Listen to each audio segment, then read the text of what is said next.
Paz do Senhor Jesus, amada igreja, amém. Que alegria estarmos juntos, mais uma vez adorando ao Senhor, sentindo essa presença real do Espírito de Deus aqui, manifestando sobre nós o seu poder, a sua graça. Como é bom ver vocês, como é bom. Eu quero dizer que Deus tem algo para o seu coração, Deus tem algo para a sua família. E você crê que o Senhor tem algo para a sua família hoje? Amém? Você recebe? Amém. Então vamos abrir a nossa Bíblia no Salmo 128. Vamos meditar na palavra de Deus nesse Salmo. Salmo 128. Vamos ler todo o Salmo. São apenas 6 versículos. E eu quero convidar você a manter a sua Bíblia aberta, para que nós possamos caminhar aí por esse Salmo. Salmo 128. Glória a Deus. Louvado seja o nome do Senhor. Nós vamos ler aqui na versão NVI, que está sendo projetada. Mas se você tem outra versão, não se preocupe. Nós vamos compreender da melhor forma, de acordo com a direção do Santo Espírito de Deus. Diz assim a palavra do Senhor: como é feliz quem teme ao Senhor, quem anda em seus caminhos. Você comerá do fruto do seu trabalho e será feliz e próspero. Sua mulher será como videira frutífera em sua casa. Seus filhos serão como brotos de oliveira ao redor da sua mesa. Assim será abençoado o homem que teme ao Senhor.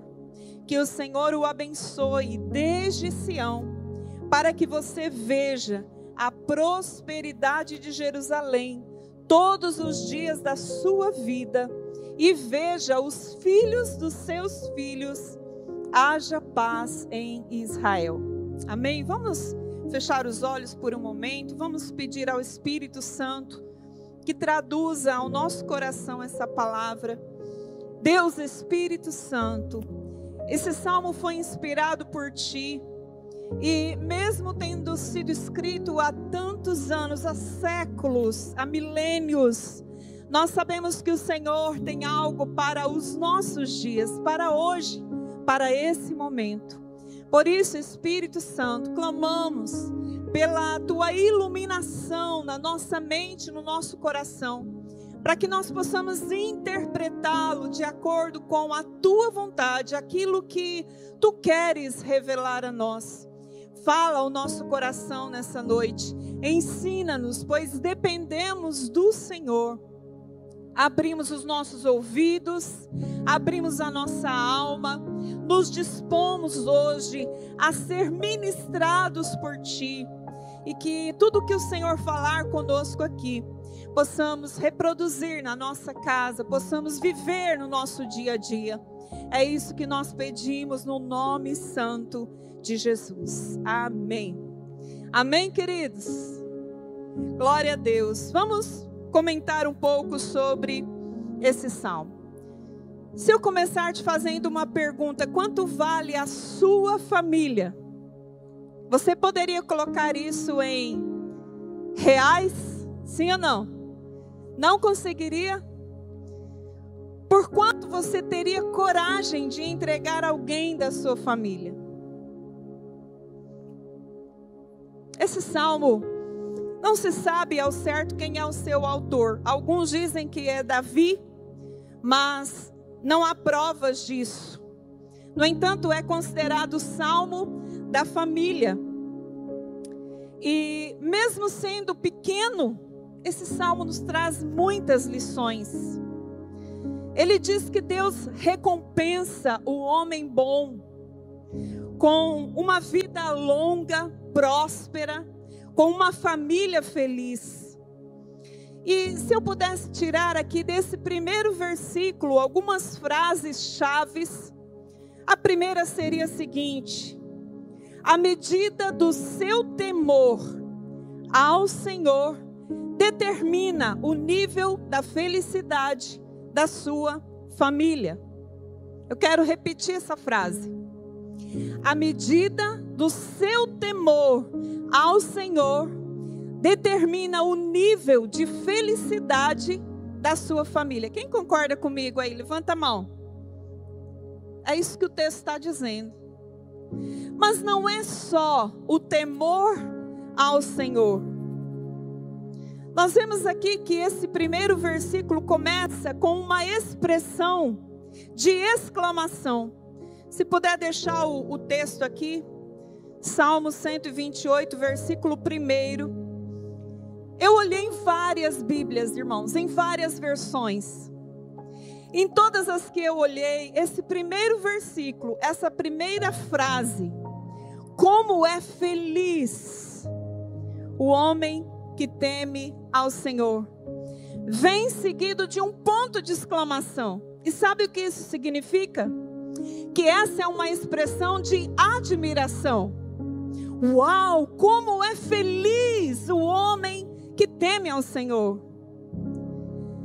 O salmista está como que impactado por essa verdade. E se você teme a Deus, há aqui uma garantia. Você é feliz. Amém? Quem aqui se sente feliz hoje? Você pode dar um glória a Deus de feliz? Aleluia! Nós não apenas nos sentimos felizes, mas nós somos felizes. O texto diz como é feliz. A felicidade aqui não é apenas um estado, mas é uma realidade constante. Tem a ver com a identidade de quem teme ao Senhor. Amém, queridos? Mas o versículo também diz: quem anda em seus caminhos. Poderíamos aqui desmembrar, dizer como é feliz quem anda em seus caminhos. Mais uma expressão de admiração. Na outra versão diz bem-aventurado, que lá no original tem um sentido de mais que feliz. Uma felicidade extrema, uma felicidade transbordante. Uma felicidade que não é apenas interna, mas que se expressa nas atitudes externas. E eu quero trazer para você aqui também essa segunda frase.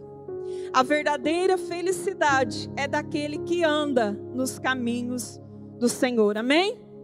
De acordo então com esse primeiro versículo, a verdadeira felicidade.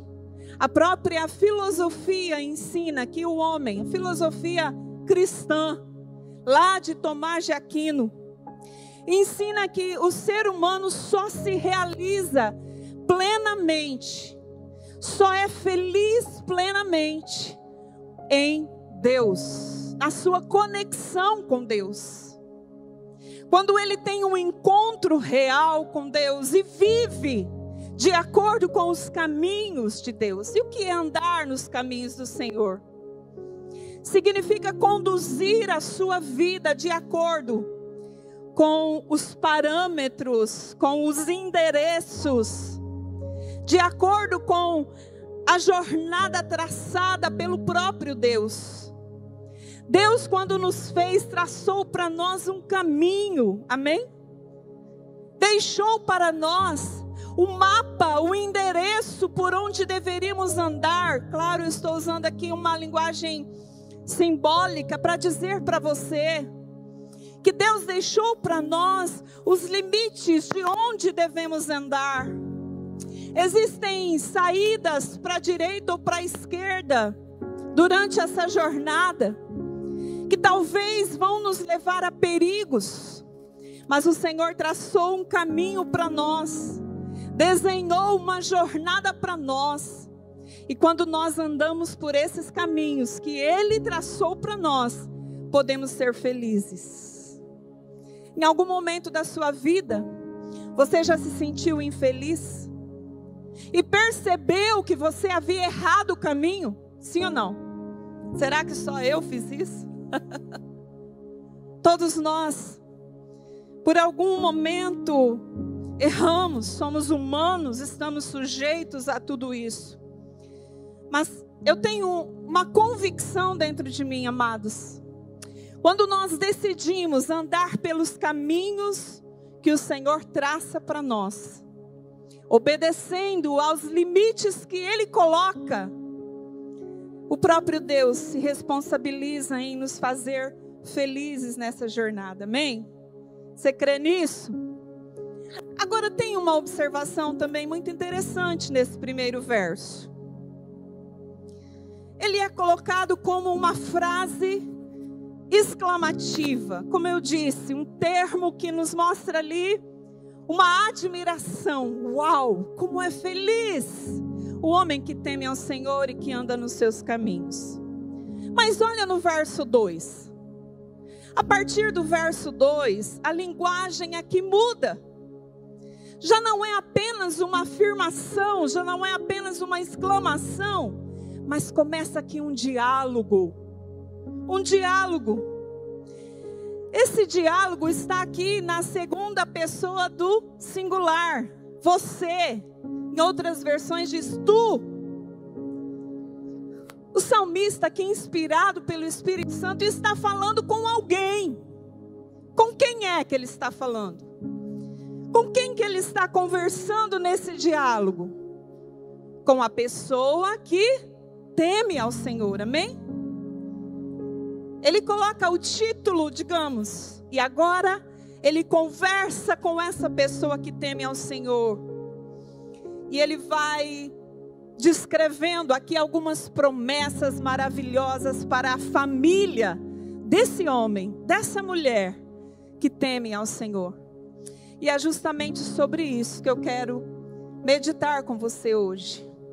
O valor da sua família se expressa em algumas atitudes ou em algumas áreas que você vive. O valor da sua família é expresso, primeiro porque você tem temor do Senhor e anda nos seus caminhos. Mas isso se evidencia, isso se manifesta dentro dessas promessas. Olha no verso 2. Você comerá do fruto do seu trabalho, será feliz e próspero. Quem recebe essa promessa aí? Levanta a mão assim, ó. Levanta a mão assim, ó. Isso, recebe essa promessa. Você comerá do fruto do seu trabalho. Do trabalho das tuas mãos comerás. Feliz serás e tudo te irá bem. Ele está falando de trabalho, de produtividade, de serviço. Todos nós precisamos trabalhar, não é? Trabalho faz parte do nosso dia a dia. E aqui nós não vemos o trabalho naquele sentido negativo, porque a palavra trabalho vem de tripalium, que era um equipamento usado para tortura antigamente. Tem muita gente hoje que vê o seu trabalho como um tripalium mesmo, como uma tortura. Mas o homem que teme ao Senhor não vê o trabalho assim. Ele vê o trabalho como um meio de provisão, sim ou não? Por que é meio de provisão? Porque do trabalho vem o fruto, que será alimento para a família. Você comerá do fruto do seu trabalho. Como é que você tem visto o seu trabalho? Como algo pesado, difícil? Como que você acorda segunda-feira? Você acorda animado para mais uma semana de produção? Ou você não quer nem levantar da cama e fica repetindo a soneca lá do seu despertador? Essa noite eu quero despertar você para pensar um pouco sobre como é que você tem visto essas áreas da sua vida. Se você é alguém que teme ao Senhor, se você é alguém feliz, próspero, mas Mais que feliz, bem-aventurado. O texto diz: você comerá do fruto do seu trabalho. Aqui vem ao meu coração uma ideia de desfrutar do fruto do seu trabalho. Amém? Parece não, fica até redundante. Desfrutar do fruto. Eu quero dizer, usufruir do bem do seu trabalho. Eclesiastes fala muito sobre isso. Esse homem que teme ao Senhor vê o fruto do seu trabalho como uma recompensa. Uma recompensa que ele merece ter. Porque se esforçou, porque se dedicou, porque deu o seu melhor, porque se preparou para oferecer um trabalho de excelência. Quando o texto diz você comerá do fruto do seu trabalho, amados, não significa que a gente vai trabalhar só para comer, não. Não é isso. Não inverta as coisas aqui. Não significa que você vai ter só para o alimento. Não é isso. Significa que você vai usufruir do bem do seu trabalho em abundância, porque o texto continua dizendo: você será feliz e será próspero. Amém? Ele diz: você será feliz. O contexto é o trabalho, sim ou não? Aquele que teme ao Senhor e anda nos seus caminhos, se realiza no seu trabalho, tem felicidade no seu trabalho. Sabe que aquilo que ele está fazendo contribui para o bem de uma pessoa, de uma família, de uma sociedade, sim ou não? Você sente que através do seu trabalho, seja ele qual for, você está agregando valor à humanidade? Seja no artesanato, seja onde for, seja lá no escritório de contabilidade, tem vários contadores aqui, seja na empresa que você tem, onde for, você sente. Preste atenção nisso. Deus quer que você veja o seu trabalho como um bem, porque quando você tem essa visão, você é próspero. Amém, queridos?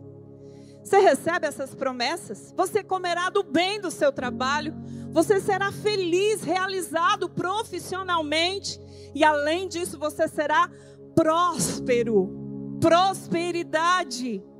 E aqui, amados, a palavra prosperidade, na ideia hebraica, não é apenas dinheiro na conta. É também, mas não é só isso. Prosperidade tem a ver com o shalom, com uma paz plena, com uma alegria que envolve todas as áreas da nossa vida, porque não há como entender prosperidade só financeira. Isso não faz sentido algum. Prosperidade, do ponto de vista bíblico, é felicidade em todas as áreas. E a ideia do shalom é exatamente que nada falte, que nada continue quebrado na sua vida, que nada fique fora do lugar. Prosperidade, do ponto de vista bíblico, significa ter uma vida em ordem, ter uma vida completamente em ordem. E essa é a vida prometida para aqueles que temem ao Senhor e andam nos seus caminhos. A ideia de escassez, de miséria,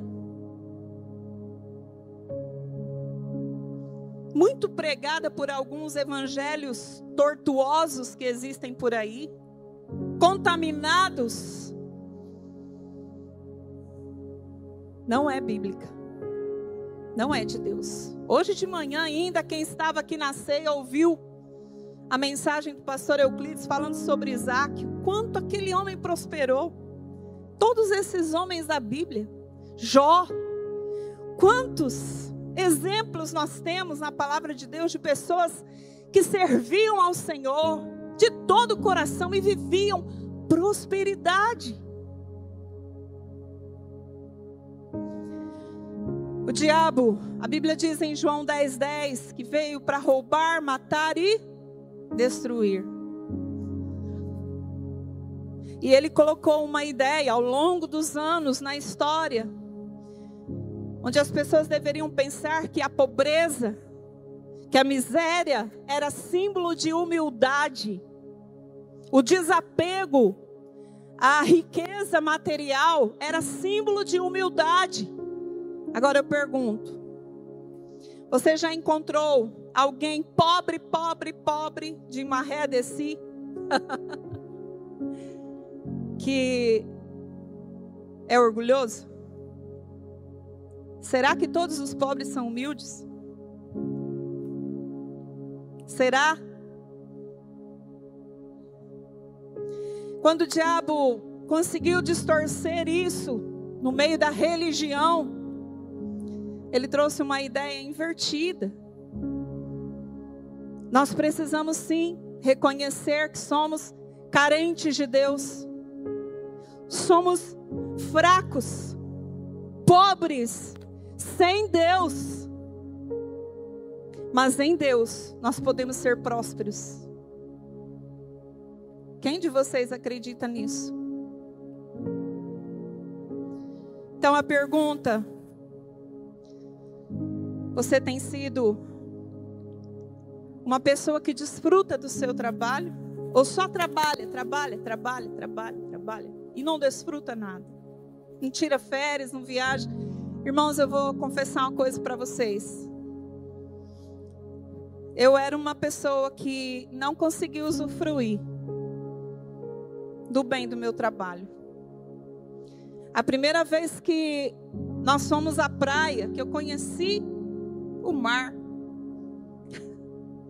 quando a Giovana fez 10 anos, a minha filha, nós viajamos para Natal. Foi a primeira viagem que nós fizemos em família, de férias. Não faz muito tempo, a Giovana vai fazer 22 anos, então faz 12 anos. E lá, nós pegamos uma semana só, veja.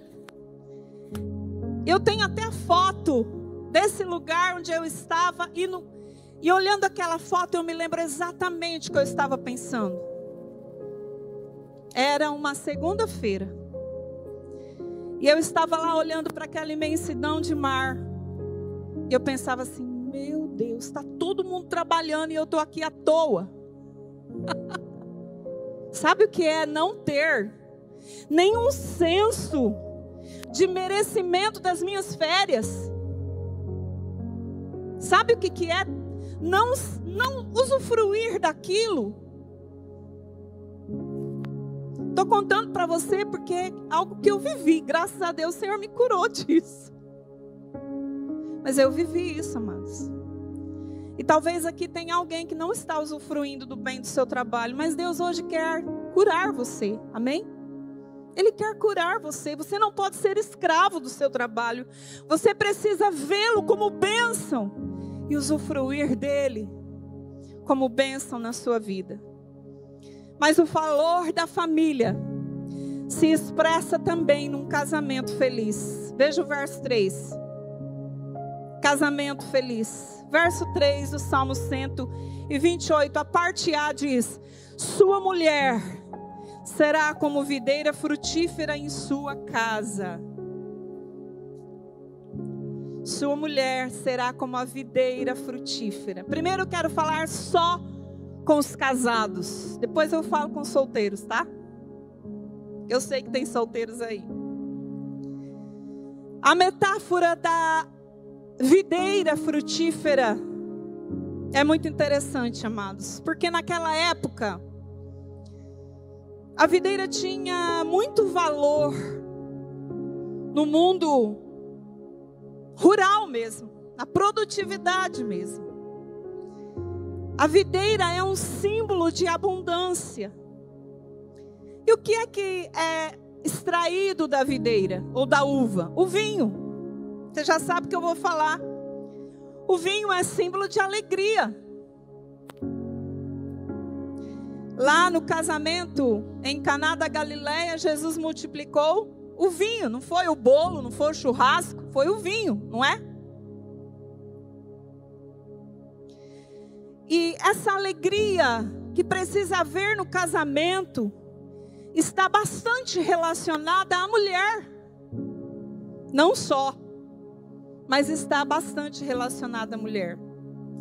Quando Deus fala aqui nesse salmo, Ele está falando com o homem que teme ao Senhor. Mas a gente pode também transportar para a mulher que teme ao Senhor. A gente pode. Mas aqui especificamente, a alegria no casamento tem a ver com você, mulher. Como é que você tem sido no seu casamento? Você tem sido a alegria do seu marido? A alegria nas horas boas e nas horas ruins? Qual é o sabor que tem esse vinho que você oferece, mulher? Já que a mulher é como uma videira frutífera. Aqui, amados, tem a ver com intimidade. Eu tenho atendido muitas mulheres, amados, em longos anos de ministério, de trabalho. Eu tenho atendido muitas mulheres. E eu não sei porquê.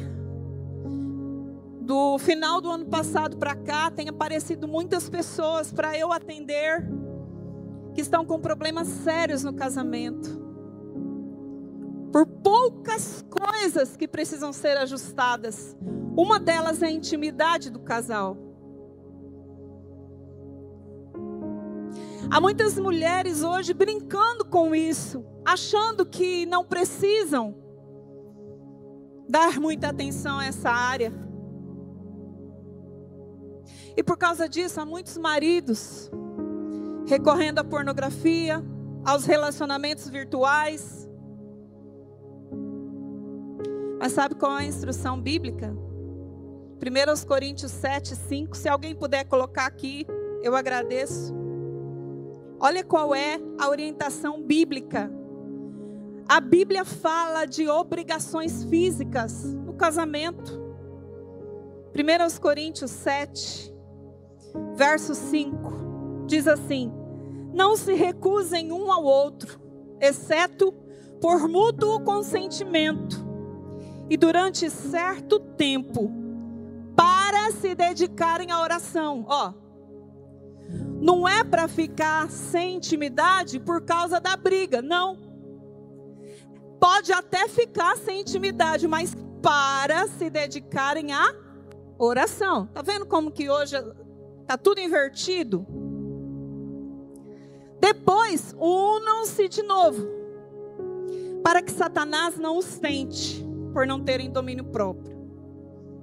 Aí eu encontro aquela irmãzinha abençoada, de muita oração, que quer ficar só na oração, que esquece do outro lado, que esquece que na sua família ela precisa ser a mulher, ela precisa ser a namorada, ela precisa ser a romântica, ela precisa ser a companheira. E ela quer ficar só no jejum e oração, e aí o marido tem que jejuar com ela, entende? Mas não é isso que a Bíblia ensina. A videira frutífera, a mulher que é videira frutífera, precisa cuidar dessa área, amadas. E agora, maridos, como é que a sua mulher vai te dar alegria se você também não se preocupa com essa área? Ou se você prefere se virar de outra forma? Vocês me entendem? Amados, a vigilância é tão importante. E não é só na intimidade, é na convivência, é no dia a dia. Quantas vezes você tem o costume de falar para o seu marido que você o ama, Marido, quantas vezes você falou para sua mulher hoje, ou você falou pelo menos uma vez hoje, que você ama a sua mulher? Qual foi aqui o cônjuge que deu um elogio para o seu cônjuge hoje? Mulherada, se vocês não elogiarem os seus maridos, ó, tem muita gente aí fora querendo elogiar, minha filha. Marido, se você não amar a sua esposa, tem muita gente por aí querendo amar. Não é ameaça, não. É despertamento. Amados, essa mulher videira frutífera, volta lá para mim no Salmo 128, versículo 3. Ela é uma videira frutífera em sua casa. Em sua casa. Olha lá, Salmo 128, verso 3. Uma videira frutífera em sua casa. Mas mais uma vez, amados, essa palavra vai contra o que a sociedade tem pregado por aí. Porque a mulher produtiva, a mulher frutífera hoje, segundo os padrões do feminismo, não é essa mulher que é frutífera na casa. É a mulher que é frutífera só lá no trabalho, sim ou não? É a mulher que tem uma projeção somente na sua vida profissional, mas que a casa dela está de qualquer forma. Não é isso que a Bíblia ensina. A mulher precisa ser frutífera dentro da sua casa. A sua casa é o seu primeiro ministério. Marido, a sua família é o seu primeiro ministério. Você é o sacerdote da sua casa. Não dá para terceirizar isso, não tem jeito. Amém, amados? Amém? Essa mulher é frutífera em sua casa. Ela sacia o seu marido na sua casa. Ela também dá frutos, alimenta os seus filhos na sua casa. E já nós vamos falar dos filhos. Dentro da sua casa ela produz alegria, não rancor. Ela constrói um ambiente de harmonia, não de ira. Na outra versão, diz que a mulher é videira frutífera aos lados da tua casa. Eu entendo também que lá fora ela deve ser frutífera, amém? Lá fora ela deve ser frutífera também. Não é só aqui, mas primeiramente aqui, dentro da sua casa. Amados, tem tanta coisa para falar aqui, mas eu quero me lembrar dos solteiros que aqui estão. Talvez você diga, mas e eu que estou sozinha ou sozinho? Como é? O que eu faço? Esse salmo não é para mim? Será que esse salmo não é para mim? Eu quero dizer, é sim. Eu quero dizer que é para você.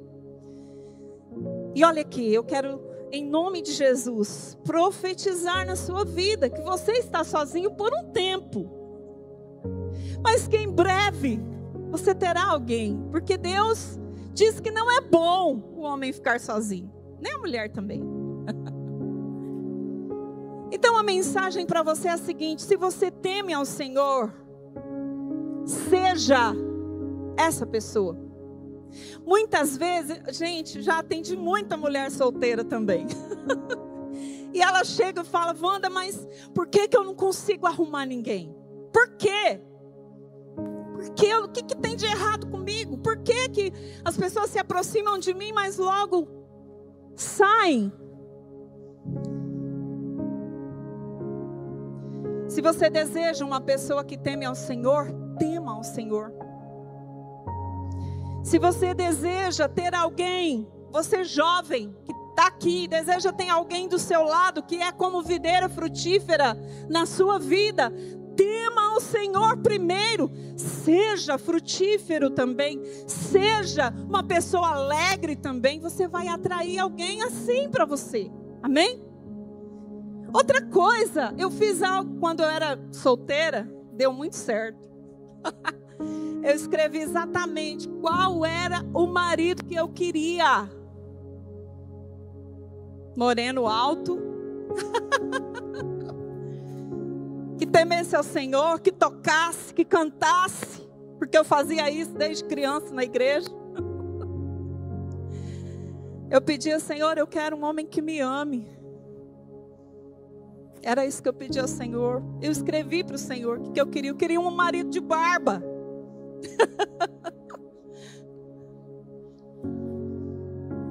Estamos aí, vamos fazer 29 anos de casado esse ano. Graças a Deus. E uma das coisas que me emocionou muito, muito. Estou abrindo minha vida para vocês, né, amados? No casamento do Yohanan, ele fez os votos dele. Uma coisa que ele falou, quando ele abriu os votos, que, meu Deus, eu chorei largado, como diz o outro. Ele começou dizendo assim: a minha mãe me ensinou como amar ao Senhor, e o meu pai me ensinou como amar uma mulher.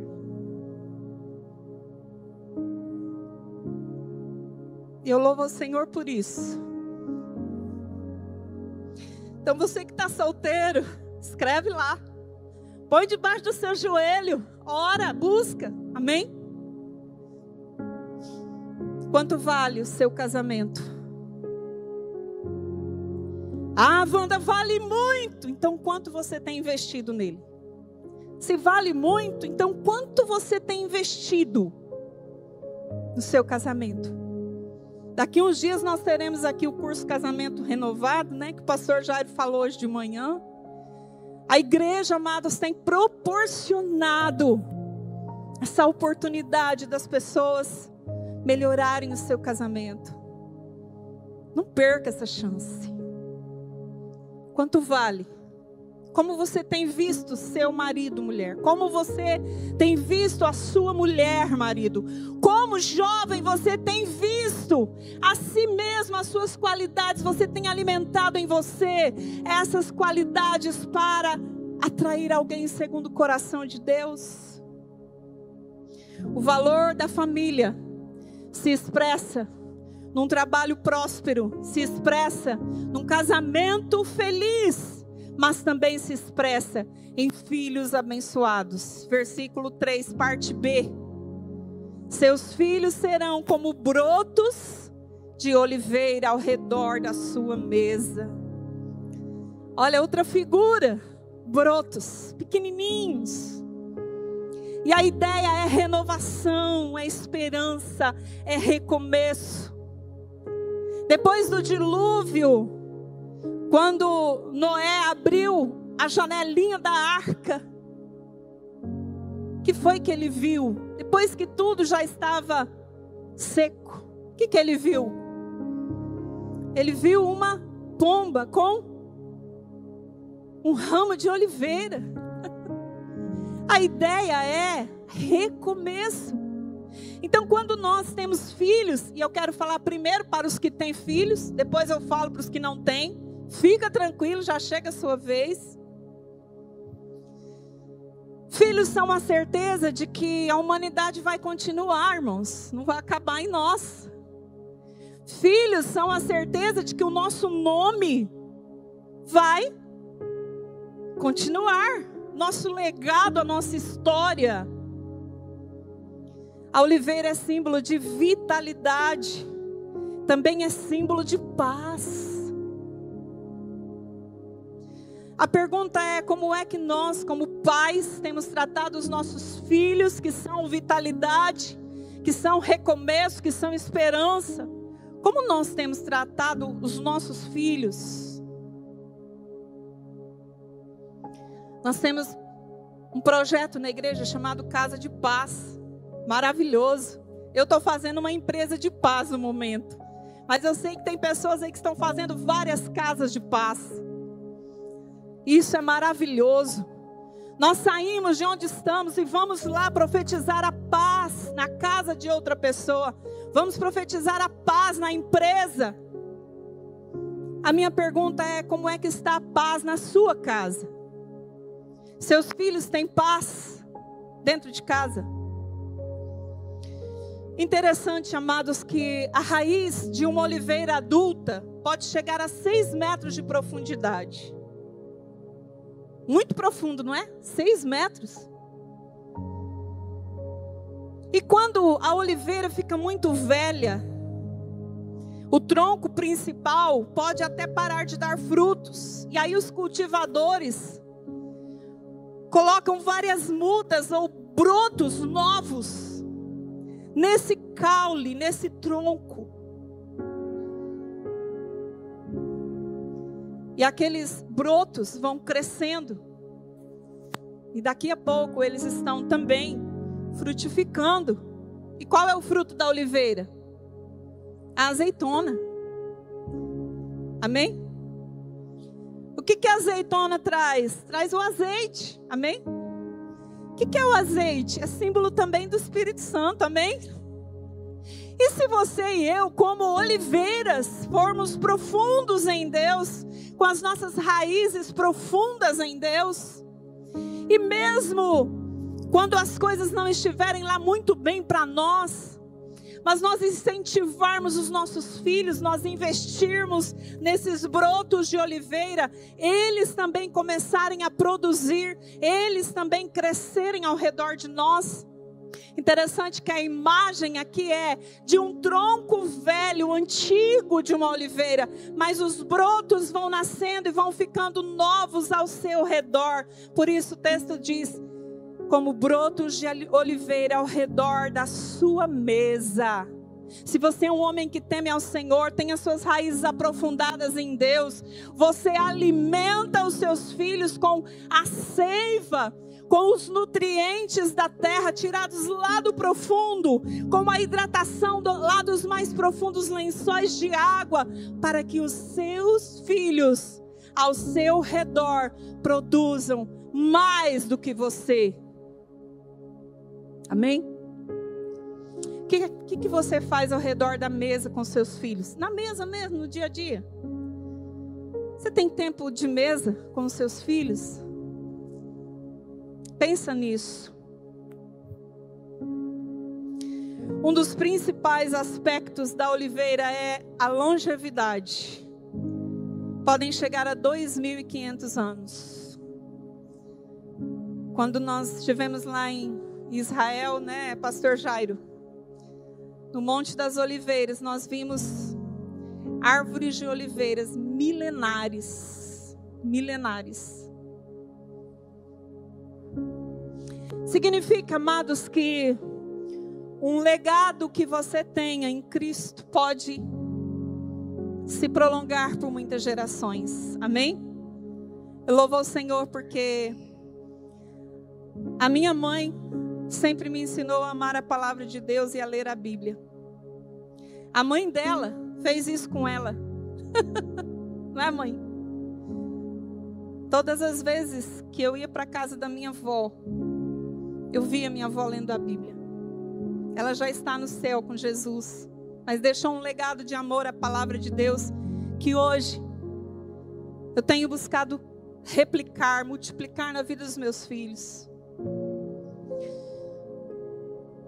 Um outro aspecto é que essa oliveira cresce até mesmo em solos com pouca água. Tanto que lá em Israel é seco, nesses lugares existem oliveiras. Elas são resilientes, são árvores resilientes.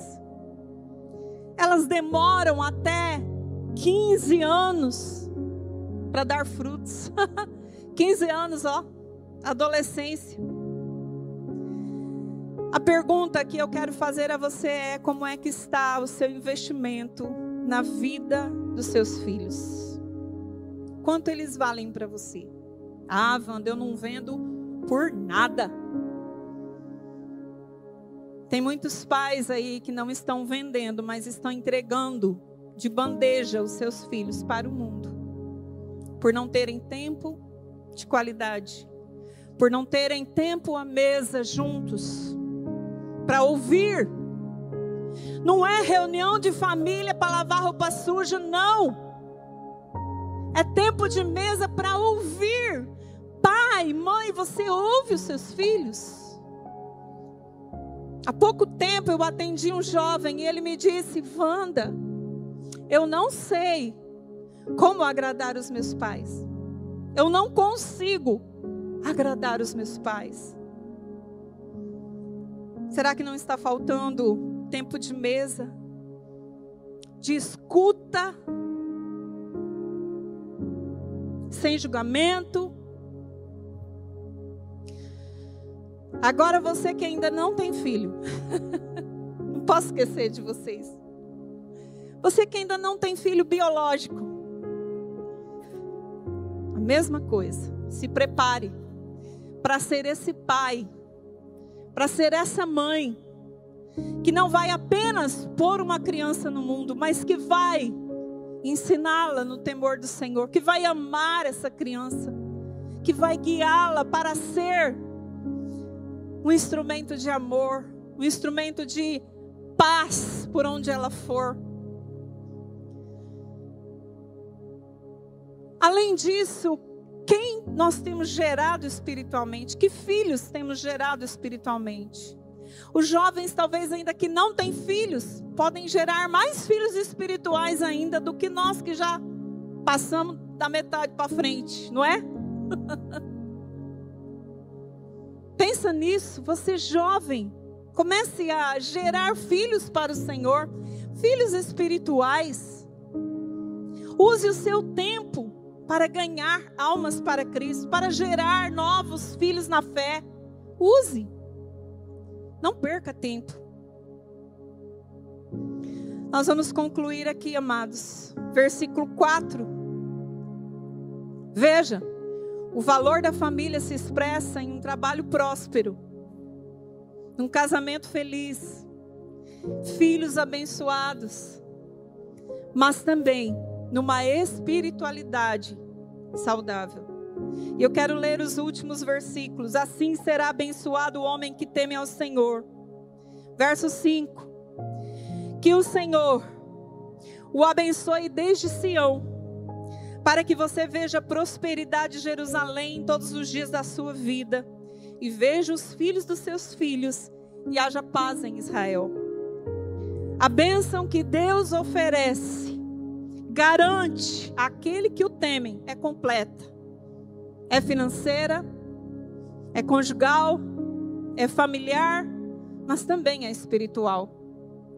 O versículo 5 diz que o Senhor o abençoe desde Sião. Por que será que a palavra Sião está aqui nesse salmo? Sião é o lugar da presença, é o lugar da manifestação da glória, é o lugar onde foi construído o templo, que é o ícone, que é o símbolo da manifestação de Deus na terra. O lugar que representa o governo de Deus sobre o seu povo. Sião é o seu lugar de intimidade com Deus. Sião é o lugar da sua espiritualidade, não só da sua religiosidade. Como é que está o seu Sião, o seu lugar de intimidade? Como é que está a sua conexão? Amados, eu acho incrível, eu acho fantástico, é fascinante pensar que um Deus soberano, puro, perfeito, único, criador, sustentador de todo o universo, se manifesta no homem. Manifesta a sua presença no coração de um homem pobre, pecador, falho, imperfeito. Que Deus faz isso, senão o nosso Deus? E Ele quer você sendo abençoado com essa intimidade do Sião dele na sua vida, o lugar da presença dele dentro do seu coração, no seu dia a dia, de segunda a segunda, de janeiro a janeiro. Não só aqui, mas lá na sua casa, lá no seu dia a dia.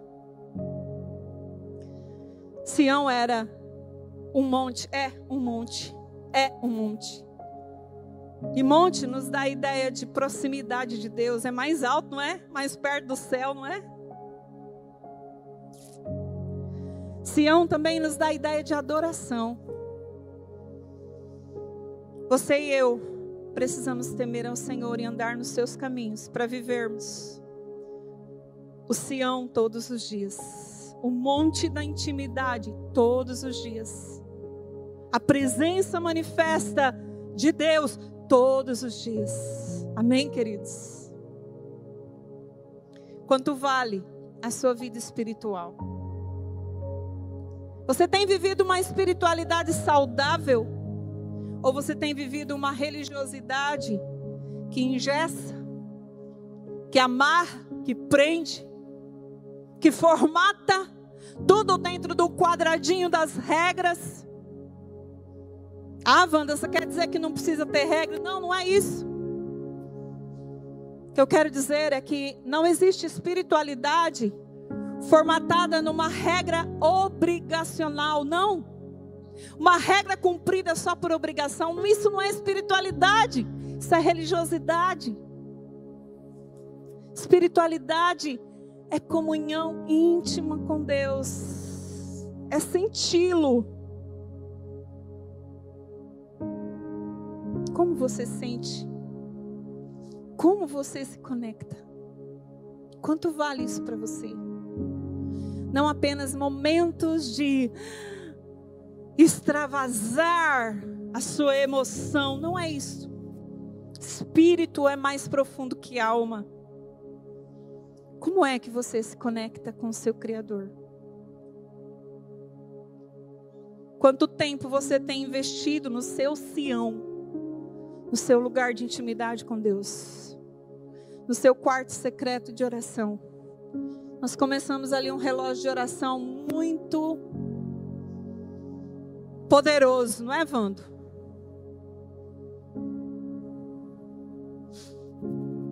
Se você não entrou ainda, dá tempo. Não tem restrição, não tem reação adversa, não tem contraindicação. Só vai te ajudar. Nessa noite eu quero despertar você para alcançar todas essas promessas a partir de uma grande decisão. Se conectar principalmente, profundamente, intensamente com Deus que vai te abençoar desde Sião. Eu quero convidar você a fechar os seus olhos por um momento. Assentado aí no seu lugar.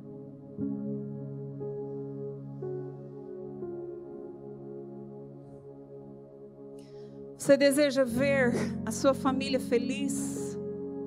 Você deseja ver a prosperidade de Deus na sua vida? Você deseja viver essas promessas?